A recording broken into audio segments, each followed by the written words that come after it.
Salve, salve família, bem-vindos a mais um Flow. Eu sou o Igor, aqui do meu lado tem o Monarcão.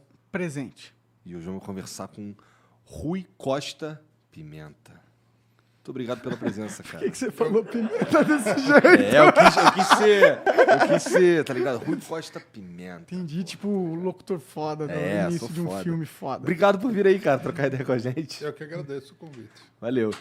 Tem um emblema, não tem, Jean? Tem um emblema. Aí, ó. Caralho. Aí. Bom, pra você resgatar esse emblema, é só ir lá em resgatar.flowpodcast.com e o código é PresidentePCO. Beleza? É isso aí, vai lá, só nas próximas 24 horas, hein? Depois só comprando o nosso mercado negro. Presidente do PCO. Foi tu que inventou essa parada de PCO? Foi o nome, você disse? Não, o movimento em si. O movimento. Não, isso aqui... O PCO foi legalizado, né? Na década de 90. Mas como grupo político, a gente existe desde a época da ditadura. Caralho, que legal. Não sabia disso. Foi formado em 79, saindo de uma outra organização que foi formada em 74, que já vinha de organizações que vinham de 68. Puta merda, então faz um tempão. Uma longa história história, enorme aí. longa E trajetória. tu faz parte dessa história há quanto tempo? Quer dizer, quando foi que tu entrou nessa história? 79. Tá. Tá, então você acompanhou basicamente ela toda, né? Logo no comecinho, Na verdade, o pessoal começou a formar a nova organização, que é essa daqui, que não houve nenhuma ruptura, em 78, né? No finalzinho de 78. E eu entrei no comecinho de 79. Entendi. Esse é o Partido da Causa Operária, não é? Pô, me conta um pouco aí de como é que aconteceu essa legalização nos anos 90 aí. Essa história é interessante. Nós decidimos, em 1980, por aí, entrar no PT. Estava sendo fundado. Né? Foi uma oportunidade de construir um partido grande. Então a gente deveria entrar e lutar pelas nossas ideias, ver se o partido ia por um rumo que a gente concordasse. Aí nós tivemos muita briga aí dentro, né? Muita mesmo. Uma briga no sentido de ideias. Briga de ideias, exatamente. O que eram as brigas do momento naquela época? Tinha muita coisa. Por exemplo, num primeiro momento o pessoal queria colocar para dentro do partido os políticos tradicionais. Entendi. Né? Então a gente levou uma luta para impedir isso daí, foi relativamente bem sucedida. Né? A gente achava que o partido deveria ser um partido realmente de trabalhadores, onde o trabalhador tivesse o poder de decisão. Né? Daí nós não fomos tão bem sucedidos, porque se você olha o PT hoje, você vai ver que ele é dominado por uns engravatados, Sim. Não é pelos operários da fábrica, nada. Nós propunhamos que o partido fosse formado a partir de assembleias sindicais, no ABC, por exemplo, tudo. A direção do PT, que é mais ou menos a mesma de hoje, rejeitou. Não? Uma parte está no PSOL agora. Nós discutimos o programa, né? Também teve muita divergência. Eles não queriam colocar o problema do socialismo no programa, não queriam colocar o governo dos trabalhadores, não colocaram no primeiro programa.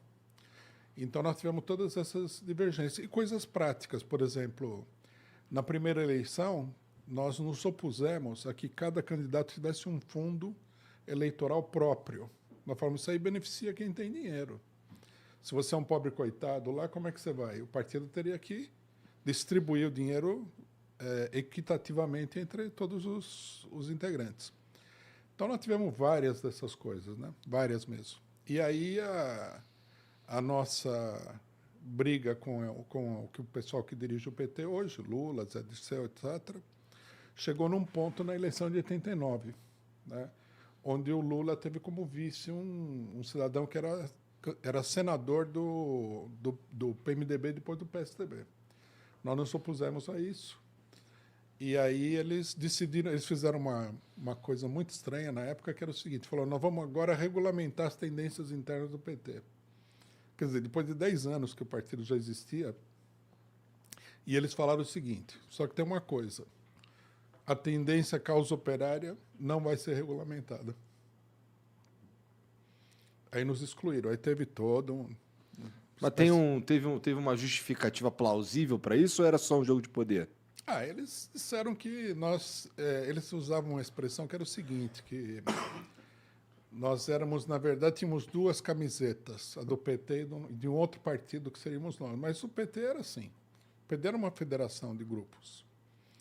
Era ilegítimo alegar isso daí depois de 10 anos. Né? Alguém queria dominar o PT, né? Alguém queria ser o comandante do PT naquela época. Eles queriam isso. Centralizar o poder sobre eles. Eu acho que mais eles queriam impor uma determinada linha de conduta política, que é o que acabou vigorando. Você vê que o PT, depois da primeira eleição, ele foi ampliando o leque de alianças, foi se juntando com todos os partidos tradicionais, eles queriam ir por aí. E era uma pressão muito grande, porque, lógico, tinha muita gente que queria usar o partido como um trampolim. Não acho que os dirigentes que eram militantes do movimento Lula, Zé Dirceu, tivesse a ideia de usar o partido como trampolim, mas eles queriam chegar a governar e eles achavam que o único meio era, né, se abraçar com tudo que havia na política nacional. Talvez eles não estivessem errados, né? Só que eles talvez também não estivessem preparados o que significaria para o próprio partido. Na minha cabeça, é meio que abandonar os seus próprios princípios para obter outros resultados. Pelo que você está falando, assim, é isso que eu estou entendendo. Vamos lá, eu nasci acreditando, que nem o Flow, nasci acreditando na liberdade. Vamos conversar com a galera aqui, vamos deixar todo mundo falar. E, sei lá, chega um momento que a gente começa a se vender e para ganhar dinheiro e alçar voos maiores, a gente abandona a nossa premissa inicial. O iFood não deixou a gente trazer tal convidado. Eles fizeram um compromisso, né, de ser um partido que dizia que ia mudar tudo e se entender com as pessoas que queriam conservar tudo como estava. Foi uma escolha pragmática dos dirigentes do PT. Num certo sentido, deu certo, porque o PT chegou à presidência da República. Mas, em outro sentido, não deu tão certo, não, porque agora está tudo no impasse. O PT é um partido com grande dificuldade de mobilização. Vocês viram, né? O impeachment da Dilma, a reação do PT foi muito fraca. O sentimento anti-PT no Brasil também cresce, e eu não sei se ainda cresce, mas é bem grande. Isso até certo ponto é natural. Mas se você tiver uma política firme, você vai ter uma polarização. Vai ter gente a favor e contra. Isso eu acho que é natural. O que eu acho que é ruim é que você não tem um partido capaz de lutar efetivamente. Você tem um grupo de parlamentares, é isso que o PT é. Um grupo de parlamentares é tipo sei lá como falar. É o que quer dizer que eles não têm uma ideia que os liga? Tem.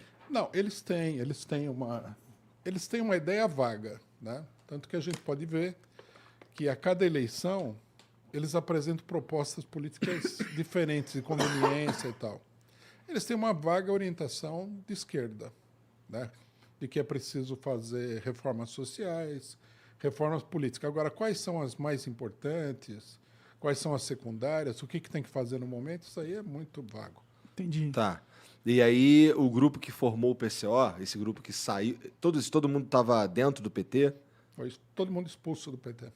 Tá. E foram expulsos porque faziam parte de uma agenda que o PT não queria comprar. Exatamente. Basicamente. E que eles achavam que estava incomodando o desenvolvimento dessa política pragmática. Entendi. Tá. Faz sentido analisando assim, né? Então... Para vocês terem uma ideia, eu vou contar uma coisinha aqui. Uma certa vez, um companheiro nosso foi na antiga SNI, baseado na lei de liberdade de informação, e pegou o relatório do SNI sobre ele, que ele precisava para ele ia dar entrada em alguma coisa, não sei se ele era funcionário do Correio, dar entrada na anistia no Correio, alguma coisa assim. E aí veio o relatório. E o relatório falava o seguinte: Causa Operária, que a gente era conhecido pelo nome de Causa Operária. É um grupo pequeno, mas muito organizado, muito aguerrido, e tem a capacidade de desestabilizar a situação política no Brasil. Caralho. Porque estava dentro do PT. Uhum. Quer dizer, você é um grupo pequeno, mas você está dentro de um partido grande. Uhum. Então você pode influenciar. E eu acho que daí que surgiu o problema. A gente não podia ficar mais no PT. Pode crer. Mas isso, por outro lado, enfraqueceu o movimento da causa operária também, não enfraqueceu?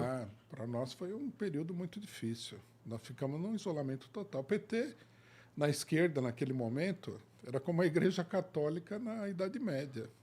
Ou você estava na igreja ou você não estava em lugar nenhum.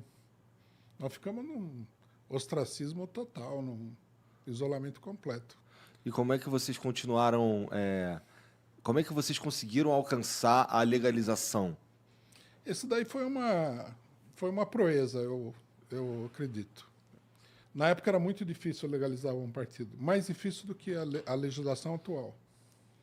Você precisava ter um determinado número de filiados, você precisava estar num determinado número de estados, sei lá, 10, 15 estados. Nesses estados você precisava ter um determinado número de cidades, e em todos esses lugares você precisava ter filiados. Quer dizer, era... Monumental, Isso né? aqui é Brasil, você imagina, né? Aí o que nós fizemos? Nós falamos, vamos encarar essa dificuldade. Mas tu acredita que ela é desleal? Isso daí é desleal ou isso é necessário? Nossa, não, isso é uma verdadeira loucura. Basta ver o que a gente fez.